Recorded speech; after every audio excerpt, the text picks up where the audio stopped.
ስሚ ልንገርሽ ልክልክሽን እያንዳንድሽ ቆይ ሻየል አስቀምጥ ነው ውዴ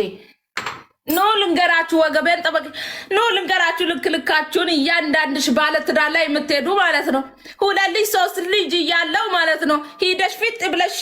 የምትቀመጪው አናቱ ላይ ማለት ነው አንቺንም ነገ ጥሎሽ እንደማይሄድ በምን እርግጠኛ ሆነሽ ነው አንቺ ሂደሽ ባለትዳሩ ላይ ሁለት ልጅ ሶስት ልጅ እያለው አምስት ልጅ እያለው ሂደሽ ቤቱ የገባሽው ምን ልትሆኚ ነው የቤት ሰራተኛ ልትሆኚ ነው ወይስ ልጆቹን ልታሳድጊ ነው ምን ልትሆኚ ነው አንቺ የሶስት ልጆች የአምስት ልጆች አባት ጋር የምትሄጂው ልጆቹን ማሳደግ ያልቻለ ሰውዬ ምን እንደው ያስተዳድረኛል ብለሽ ነው ወይስ ልታስተዳድሪው ነው ይሄድብሻለሁ አንቺ ጎንፎ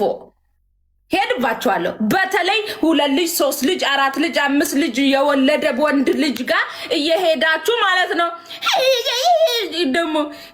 ራሳችሁን እንዴት እንደምትክቡ ማለት ነው እንዴት ራሳችሁን እንደ ቆንጆ የምታዩት ማለት ነው